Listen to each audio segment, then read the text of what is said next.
Hello and welcome to our Duke men's basketball review. I am your host, Evan Cullen, with fellow beat writers Jonathan Leviton, Alex Jackson, and Micah Horowitz. Obviously a big win for the Blue Devils on Friday night and jumped up to number one in the country today in the AP poll. A lot to talk about. Let's just start off with some initial reactions. I'll start to my right. Leviton, what was biggest takeaways from Friday's game? My biggest takeaway was that they were able to take care of the ball again.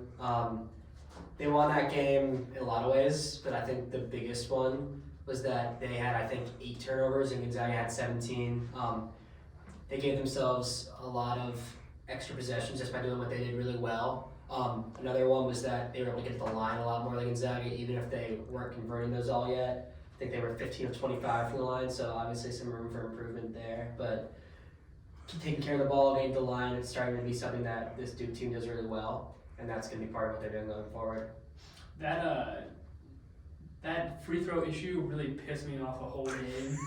I know that they ended up winning and it was fine, but during the game I really thought that they could have stretched out the lead. They had so many opportunities to really put a dagger into Gonzaga and slow them down, but they missed the front end of 1-and-1s, and those are so many extra points that you're leaving on the board. And Gonzaga was missing shots too, luckily, especially from the free throw line in clutch times. Like they needed a bucket and they just couldn't get it. But really, Duke, if they want to keep winning games, and I know that you guys are thinking undefeated season here, it's not going to happen if they're missing free throws at this rate. Yeah, we'll get to the undefeated debate that Michael brought up later, but yeah, I agree with you. I think nerves may have played a big factor. I know both teams sort of missed a lot of shots, both free throws and beyond the arc that they could have and maybe should have made. Gonzaga and Duke, I don't have the numbers in front of me, but they're at least specifically Gonzaga, they're much better of a three-point shooting team than I think they showed against Duke. In terms of the nerve, I think I was there covering along with one of our other writers, Cam Polo, live. That crowd was absolutely electric.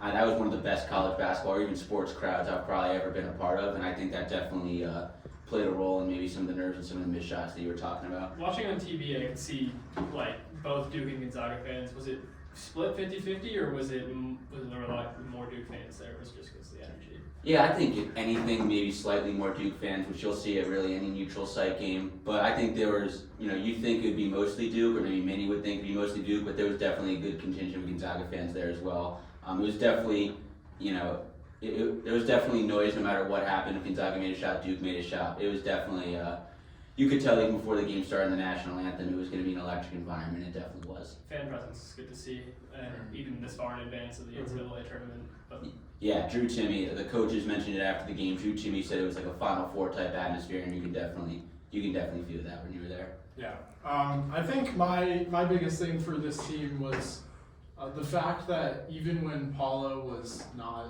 at his best in that second half, he had the cramping issue. He only scored 1 point in the final 20 minutes of the game. But I mean, the fact that there were guys able to pick him up.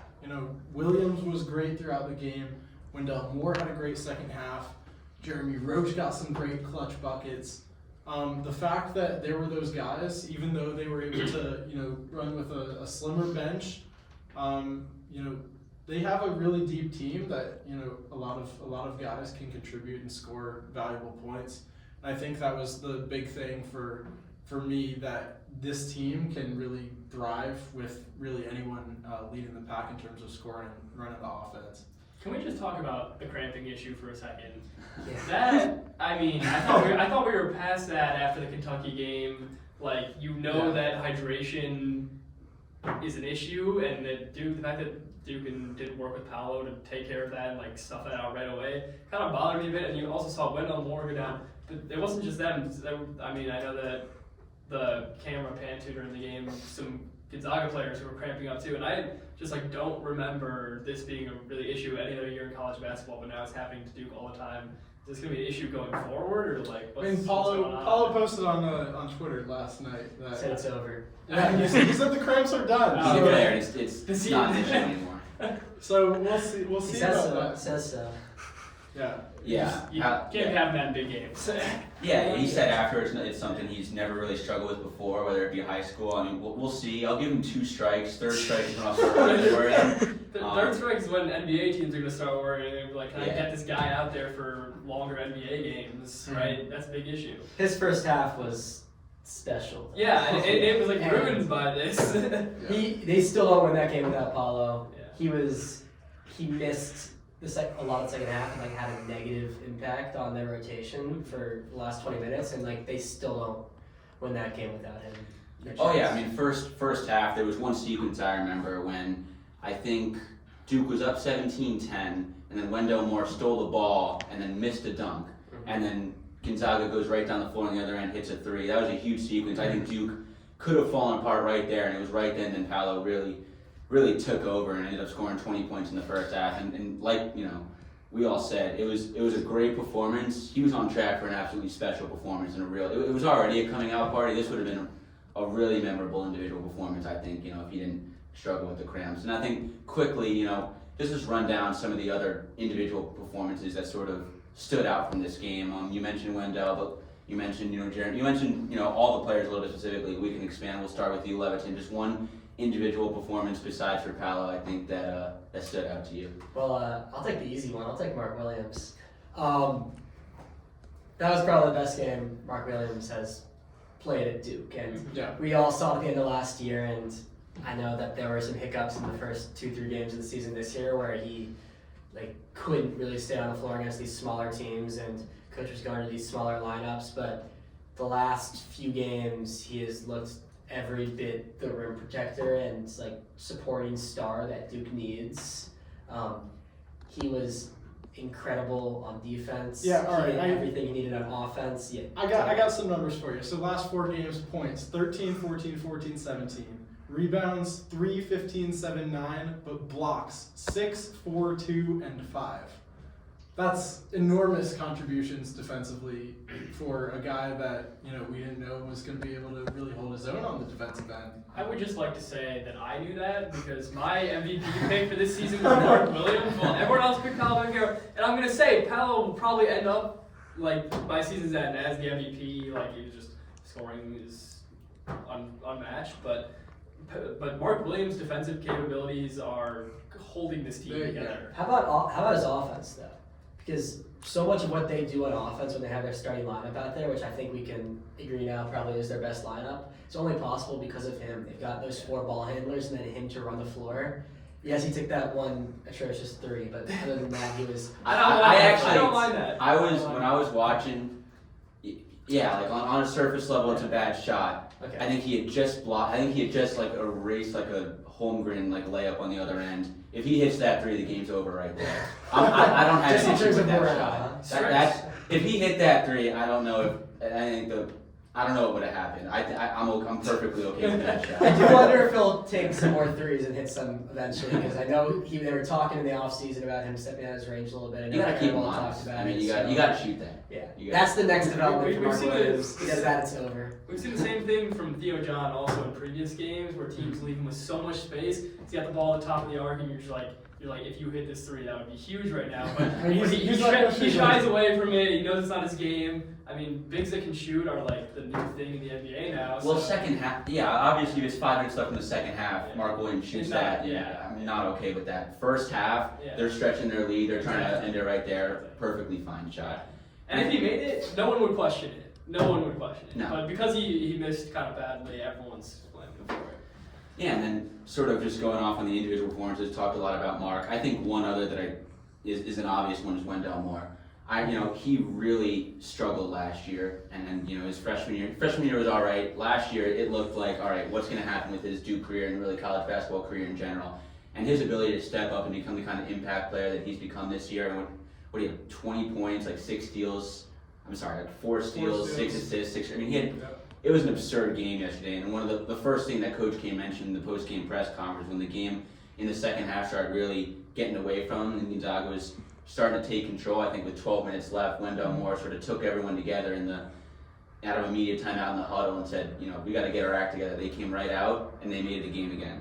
And I think just that kind of leadership, that's what's going to take this team to become really a true national championship contender. You know, you look at the teams that have won championships that do Quinn, you know, that 2015, it was young, but it had Quinn Cook. This team's another young team that had Wendell Moore, and that's just something that's, along with Mark, along with Pal, that's another thing that stood out to me from Friday's game. And can we move forward? I mean, you bring up national championship contenders. I mean, a big thing that really propels those teams is those inter-conference challenges. Tomorrow we got the Big Ten ACC Challenge. Duke is in Columbus. They got Ohio State.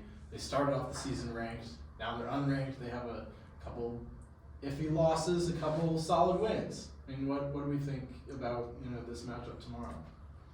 I think it's a classic trap game. I think that's the obvious. That's what probably everyone's thinking. Coming off an absolutely huge win against Gonzaga, Duke's undefeated, #1 in the country for the first time since I'm pretty sure their SF Austin lost 2 years ago.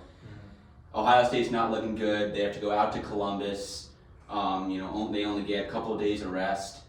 It's a classic trap game, and I think I saw one tweet. It said we're going to learn more about this Duke team tomorrow in Columbus than we did against Gonzaga, and I think I agree with that. I'm sorry, but I cannot believe that ESPN has Ohio State with a near 60% chance to win this game. Just looking at both these teams, I get that it's a road game, whatever. Duke's first real challenge in a hostile crowd, but you see how Duke played against Gonzaga. If they can play half as well as that, maybe 3/4 as well as that, they'll blow by Ohio State, no problem, I think. Yeah. Free throws were already an issue in this neutral site game, so we can expect them to be an issue again. They still beat the #1 team in the nation, so I don't think the hostile crowd will play as much of a factor as people think it's going to be. I just think that this game is more about Duke than it is Ohio State. I think we can agree on that Ohio State's a really good team. They just had some really good matchups.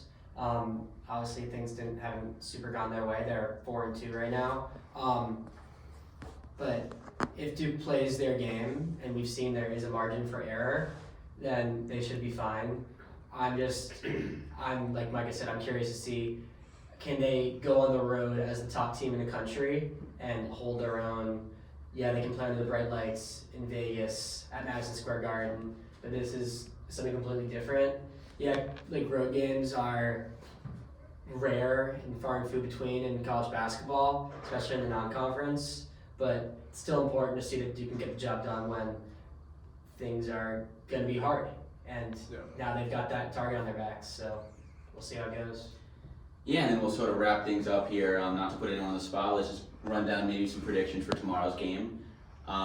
We'll start on the left here with Micah. Just don't need specific score, just Duke, and then maybe some win margin. I mean, I think for Duke, I think the big thing in this game is going to be just using the size advantage. I think Ohio State's tallest starters, maybe 6'8" or so. Duke has 2 starters taller than that, and they can really use that inside. And if they can, play the same, quality defense and, run the floor, kind of pick up the pace and control the pace throughout the game, then Duke can, they can take this one pretty easily. Otherwise, it could be a fight to the end, but I still think Duke's going to come away with this one. Yeah, I'm with you there. I think it could be a trap game, but I think Duke's players are going to respond. Coach K is going to make sure his players respond. And I think Ohio State makes it a game for 35, maybe 36, 37 minutes, but then Duke pulls away in the end for 8, 10-point victory.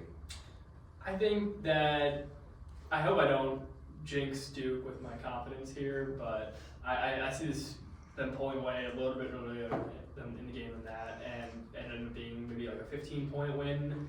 I don't know what the line is right now, but something on the larger side. I will say that even if they lose, I'm gonna drop a bit of a hot take here.